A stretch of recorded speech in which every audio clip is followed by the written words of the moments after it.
सौ पर का समीचीन ज्ञान ही सम्यक ज्ञान। समझ गए? सम्यक ज्ञान क्या है? मात्र जानने का नाम सम्यक ज्ञान नहीं है। सौ और पर का समीचीन ज्ञान ही सम्यक ज्ञान है। अपना क्या है, पराया क्या है, यह जानना ही सम्यक ज्ञान है। समझ आ रहा ना आपको? हाँ। जिसको दाल फटकना नहीं आता वह दाल को ही फटक देता है, फटकार देता है। समझ गए? छिलका अलग करना था, दाल अपने पास रखना थी। जिसको नहीं आता उसने हाँ ऐसा कर दिया। छिलके छिलके बच जाते हैं, अथवा दाल या कंकड़ एक से होने पर दाल को कंकड़ समझकर सही ज्ञान ना होने से फेंक देता है और कंकड़ को बचा लेता है। ऐसा हो जाता है। किंतु जो सच जानता है कि यही सही तरीके से कार्य करता है, कहा भी है, बिन जाने ते दोष गुणन को कैसे तजिए गई। छठाकार ने कहा जब तक गुण और दोष को नहीं जानोगे तो गुणों को कैसे ग्रहण करोगे और दोषों को? हाँ, ये तो ज्ञान तो होना जरूरी है, दोष क्या है और गुण क्या है। अर्थात जब तक दोष और गुण दोनों का सही ज्ञान नहीं होता तब तक दोष को हे और गुण को उपादेय नहीं समझ सकते। क्या हे है, क्या उपादेय है? हे मतलब छोड़ने योग्य, उपादेय माने ग्रहण करे। बिना जाने कैसे आप कह लोगे कौन सा है कौन सा उपादेय है? किंतु जब दोष को दोष और हे समझ लेता है तो दोष को छोड़ देता है और गुण को उपादेय जानकर उन्हें ग्रहण कर लेता है। मैं कौन हूं, सो क्या है, पर क्या है, यह जानना ही सम्यक ज्ञान है। इसका श्रद्धान ही सम्यक दर्शन है। समझ गए? अपने पराई का भेद। महाराज हम लोग जानते हैं अपने पराई का, जी मेरा मकान है, जी उसका मकान है, ये मेरा पैसा है, ये उसका पैसा है। ये तो मिथ्या दृष्टि भी जानता है। तुमने पर के दो भेद कर दिए। किसके भेद कर दिए? पर के दो भेद कर दिए। ये मेरा शरीर है, तेरा शरीर, ये मेरा मकान है, तेरा मकान, ये मेरा रुपया, ये तेरा रुपया, ये मेरा भैया, ये तेरा भैया। ये पर के दो भेद कर दिए। यहाँ पर क्या करना है? सो और पर को जानना है, क्या स्वयं का है और क्या पर है। यानी आत्मा सो है और शरीर पर है। जब शरीर ही पर है तो फिर ये सब पर हो जाएंगे। समझ आ रहा कि नहीं? जब अपने बालों का अपना नहीं होता तो अपने बालों का कैसे हो जाएगा? समझ में आया ना? जब अपने बालों का भी अपनापन नहीं है तो अपने बालों का कैसे होगा? समझ में आ गया ना? अपने बालों का और अपने बालों का समझ में आ जाए। समझ गए ना? हम अपने बालों से घबराते नहीं हैं, अपने बालों को खींच करके नजरा करते है ना। लोग कहते हैं अपने बालों का ख्याल रखा करो, हम अपने बालों का खूब ख्याल रखते हैं, 3 महीने में उखाड़ के अलग करते हैं। समझ गए? हाँ, इसलिए बालों से घबराने की आवश्यकता नहीं है। कुछ लोग इसलिए दीक्षा नहीं ले पाते कि अपने बालों को अलग नहीं कर पाते। कुछ लोग इसलिए दीक्षा नहीं ले पाते, अपने बालों से अलग नहीं हो पाते। समझ गए? अपने बालों की कहानी बहुत बड़ी, कभी समय मिलेगा तो बता देंगे। अभी इतना क्या चल रहा है? विषय चल रहा है। तो सो पर का भेद जानना बहुत जरूरी है, यही सुपर है। सो पर का भेद जानना ही सुपर है। समझ गए ना? प्योरिटी इसी का नाम है।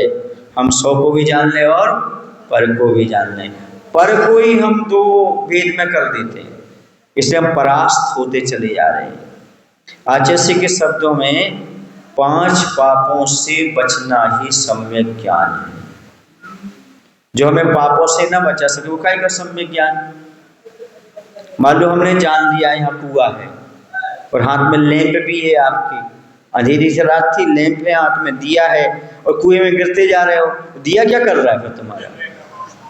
ऐसे आंखों से ज्ञान है किंतु आप पाप से नहीं बच रहे। पाप के कुछ तो आपका ज्ञान किस काम का है? ज्ञान तो वही है जो हमें पापों से बचाने में कार्यकारी होता है। आपका सम्यक ज्ञान सही कौन सा है? जो किससे बचा दे? पापों से बचा दे। समझ गए ना? अब इसके बाद आता है अगला दृष्टांत, प्रतीक्षा के बाद ही शुद्धानुभूति। एकदम शुद्धानुभूति नहीं होती है, थोड़ी क्या करना पड़ती है, प्रतीक्षा। कल मैंने कहा था, आप पिक्चर थिएटर में गए हो, अंदर एकदम सब कुछ नहीं देखने लगता, थोड़ा खड़े रहना पड़ता है, फिर दिखाई देता है कहाँ सीट है कहाँ है, एकदम सीधी सीधी आत्मानुभूति नहीं होती। मान लीजिए आप 1,00,000 रुपए लेकर बैंक में गए, वहाँ पूछा कि इसका कितना ब्याज मिलेगा, बैंक वाले ने कहा कि 12% मिलेगा। रुपए जमा करके 1 घंटे तक आप वहीं बैठ गए, 1 घंटे बाद आप कहते हो कि लाओ मुझे ब्याज दीजिए, तब वह कहता है कि ब्याज ऐसे नहीं मिलता, पहले समर्पित होकर 1,00,000 रुपए यहाँ रख दो और 5 साल तक इंतजार करो, तब ब्याज मिलेगा। यदि ऐसे ब्याज देने लग जाऊंगा तो मैं तो दिवालिया ही हो जाऊंगा, मेरा दिवालिया निकल जाएगा और तुम मालामाल हो जाओगे। ब्याज लेने के पहले सभी नियम समझ लो, उनके अनुसार थोड़ा इंतजार करो, तब मिलेगा। उसी प्रकार निष्परिग्रही हो जाओ, सब परिग्रह का त्याग करके मुनि बन जाओ, राग देश आदि भावों से रहित हो जाओ, फिर ध्यान में बैठकर इंतजार करो, तभी शुद्धानुभूति रूपी परम समाधि का अनुभव हो सकता है, इसके बिना संभव नहीं है। अब आप चाहो कि हमें घर बैठे शुद्धानुभूति हो जाए, बैंक वाले से पूछ लिया 12% ब्याज मिलेगा, पैसा भी जमा नहीं किया, घर में रखे रहे और बोले हमें दो ब्याज दो तो मिलेगा क्या। हाँ, इसी प्रकार से यदि शुद्धानुभूति करना चाहते हो, पहले घर परिवार का त्याग करो, पूर्ण परिग्रह का त्याग करो, परिग्रह का त्याग करने के बाद राग देश आदि का त्याग करो, फिर ध्यान में बैठो, तब क्या होगा, शुद्ध आत्मानुभूति होगी, सत्य का अनुभव हो जाएगा। समझ आ रहा नहीं। हाँ, शुद्ध आत्मा का अनुभव करने के लिए ये सब जरूरी है। ज्ञानार्णव ग्रंथ में लिखा है आचार्य शौचंद्र महाराज ने, जो परिग्रह का त्याग किए बिना, इंद्रियों को वश में किए बिना आत्मा का ध्यान करना चाहता है, वह अपने सिर से पहाड़ फोड़ना चाहता है। क्या फूटेगा, सिर, पहाड़ नहीं फूटने वाला। समझ गए। इसलिए आत्मा का ध्यान करने वालों के लिए क्या चाहिए, परिग्रह आदि का त्याग जरूरी है। निष्परिग्रही हो जाओ, राग द्वेष आदि भागों से रहित हो जाओ, फिर ध्यान में बैठना भी जरूरी है, तब होगा। समझ आ रहा ना। एक पंडित जी थे, कौन थे, वो ध्यान में बैठते थे और उन्हें नींद आने लगती थी। क्या आती थी, किसी ने पूछा आप ध्यान में क्या करते हो, ऐसा ऐसा क्यों होता है। बोले कुछ नहीं, जब आत्मा में लीन होते तो शरीर छूट जाता है। समझ गए। तो ऐसा शरीर नहीं छोड़ना। हाँ, वरना कहो नींद लेते जाओ और कहते जाओ कि हमें क्या हो रहा है, आत्मा की अनुभूति हो रही है। यदि आत्मा की अनुभूति हो रही तो शरीर कैसे छूट रहा है, शरीर तो और मजबूत होना चाहिए था उस समय। समझ गए ना। इसलिए शुद्धानुभूति के लिए शरीर का ममत्व त्याग करना। क्या करना, शरीर छोड़ा नहीं जाता, उससे क्या छोड़ा जाता है, ऐसा थोड़ी कि शरीर को ऐसा लॉन्च करके बाहर फेंक दो, नहीं, उससे ममत्व हटाना पड़ता है, ऐसा। अब राग द्वेष आदि के अभाव में आत्म तत्व की शुद्धता, किसकी शुद्धता, हाँ, आत्मा शुद्ध कब होगी, जब राग द्वेष आदि विकारी भाव समाप्त हो जाएंगे, तभी शुद्ध होगा। राग द्वेष आदि विकारी भाव के रहित हुई आत्मा कभी शुद्ध नहीं हो सकती। अशुद्धि फैलाने वाले कौन हैं, कल बताया था, 3 चीजें तो हैं, राग द्वेष और मोह। हाँ, इसी का तो काम चल रहा है, और कौन से चल रहा है। आप लोगों ने चक्की देखी, चक्की, आपके घर में चक्की है, आटा चक्की, और उसमें 3 पिन रहता है। 3 पिन कैसा रहता है, पावर वाली रहती ना, तो 2 में काम नहीं करता, वो एक और रहता, तीसरा रहता ना, सपोर्टर रहता ना, उसमें 3 में काम चलता है। समझ गए। उस 3 पिन को निकाल दो, आपकी चक्की बंद, उसको लगा दो, चक्की चालू, समझ रहे ना। ऐसे संसार की चक्की में 3 पिन है, राग द्वेष और मोह। वो सपोर्टर है। कौन? मोह सपोर्टर है। जब तक राग द्वेष मोह का 3 पिन होगा तब तक संसार की चक्की चलेगी। राग द्वेष मोह का 3 पिन निकाल दो, संसार की चक्की रुक जाएगी। संसार की चक्की उसी से चल रही है आपकी, समझ आ रहा ना। हाँ, उसका रोल ज्यादा नहीं है पर वो सपोर्ट देता है, ऊपर वाला सपोर्टर होता है। हाँ, पावर तो उसी से खींचता है। हाँ, इसलिए मोह के माध्यम से राग द्वेष उत्पन्न होते रहते हैं। अब समझ में आ रहा है आपको कि नहीं? राग द्वेष ही संसार की चक्की चला रहा है। अब अच्छे से उदाहरण दे रहे हैं। राग द्वेष आदि के अभाव में आत्म तत्व की शुद्धता। स्फटिक मणि के सामने गुलाब का फूल रखने पर, स्फटिक मणि समझते हो ना, पारदर्शी होती है। स्फटिक मणि फूल के रंग रूप में परिवर्तित हो जाती है, लेकिन जब फूल को हटा दिया जाता है तो वह पुनः अपने रूप में आ जाती है। इसी प्रकार निर्विकल्प समाधि के द्वारा राग द्वेष आदि किट्ट कालिमा को दूर कर देने पर आत्मा शुद्ध स्फटिक के समान शुद्ध हो जाता है। सुने ना, कहते ना राग द्वेष में है, आत्मा आत्मा में है, आत्मा में राग द्वेष नहीं होता, ऐसा बोलते ना। तो मैं पूछना चाहता हूँ, गुलाब गुलाब में है, स्फटिक मणि में, तो लालिमा कैसे आ गई? क्योंकि स्फटिक मणि ने उसको आत्मसात कर लिया। क्या कर लिया? हाँ, इस प्रकार राग द्वेष है, आत्मा आत्मा है, पर आत्मा ने मुझसे क्या कर लिया? खींच लिया। इसलिए उसमें विकारी भाव उत्पन्न हो गए। शराब बोतल में है तब तक कुछ नहीं करेगी वो, लेकिन जैसे ही नशा होता शराब में तो बोतल भी नाचती। पर बोतल क्यों नहीं नाचती? क्योंकि नशा शराब में नहीं है, उसे आत्मसात करने में। समझ रहे ना? ऐसे राग द्वेष भाव है संसार में। कर्म पुद्गल पढ़ रहे हैं, ऐसे पुद्गल पढ़े हुए हैं, पर वो कब अपन को चिपकते हैं? जब अपन राग द्वेष आदि भाव करते हैं, तब आकर के कर्म चिपकते चले जाते। आत्मसात कर लेते इसलिए होता है। सिद्ध भगवान को कोई आत्मसात नहीं होता। हाँ, वहाँ भी सब कुछ है, पर कुछ क्यों नहीं हो रहा है? क्योंकि वहाँ पर भी निगोदीय जीव है जहाँ पर सिद्ध परमात्मा है। कहाँ? वहाँ भी क्या है? क्योंकि निगोदीय जीव तो तीनों लोक में ठस हैं, तो वहाँ पर भी है, पर निगोदीय जीव को कर्म बंद हो रहा और भगवान को नहीं हो रहा। समझ आ रहा ना आपको? इसलिए राग द्वेष आदि विकारी भाव हम उत्पन्न करते हैं। हमारे पास ऐसी क्षमता है, हम उनको ग्रहण करते, उनमें ऐसी क्षमता है, वो अपने कर्म रूप परिणमन कर जाते।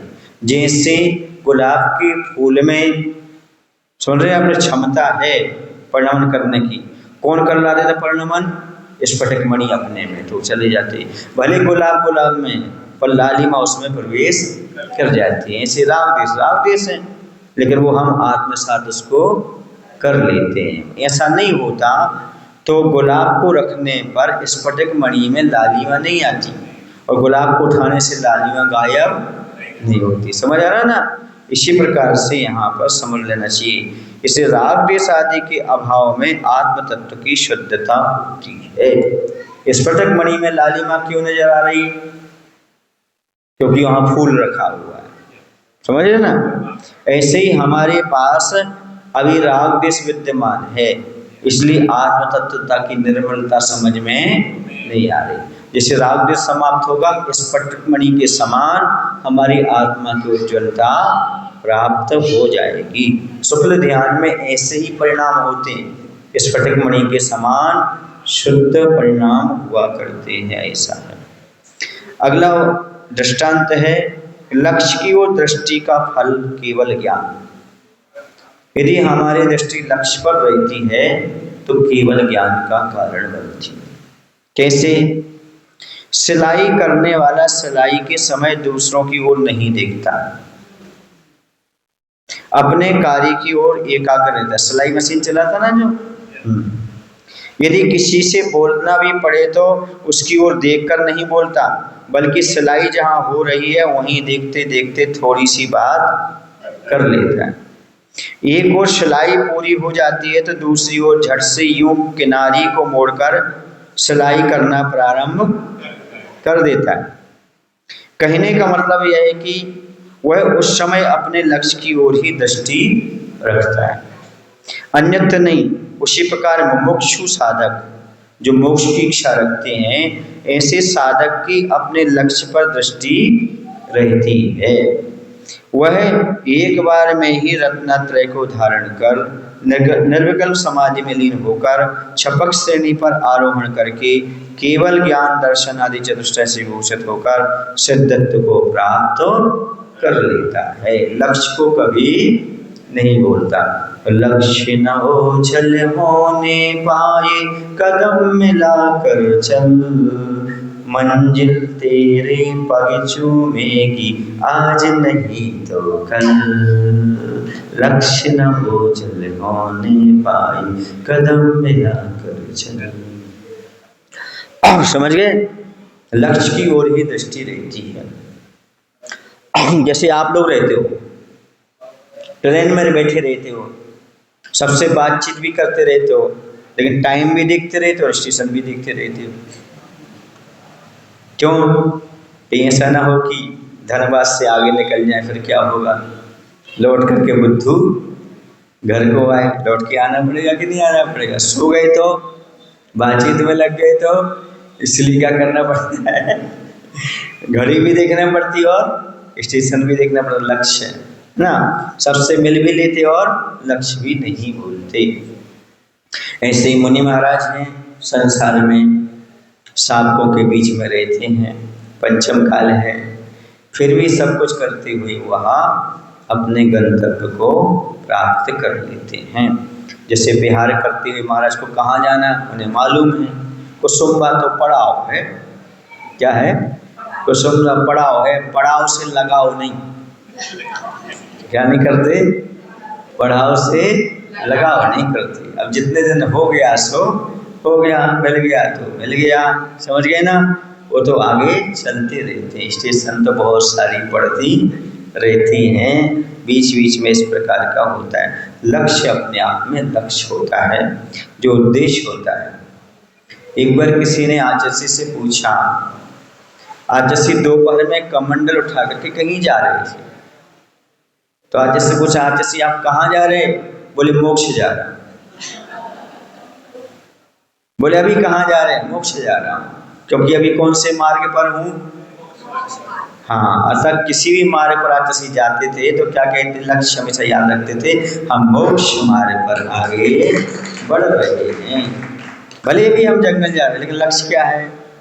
क्योंकि कौन से मार्ग पर हैं। बस ऐसे प्रत्येक साधक को हमेशा ध्यान रखना चाहिए, हम कहाँ जा रहे हैं? मोक्ष जा रहे हैं। समझ गए? कुसुम्बा वालों, हम कहाँ जा रहे हैं? मोक्ष जा रहे हैं। क्योंकि हम कहाँ हैं? मोक्ष मार्ग पर हैं। समझ गए? क्योंकि लक्ष्य तो लक्ष्य होता है, लक्ष्य को हमेशा ध्यान में रख करके आगे बढ़ना पड़ता है। बोले महावीर भगवान की जय। आचार्य गुरुदेव श्री विद्यासागर जी महाराज की जय।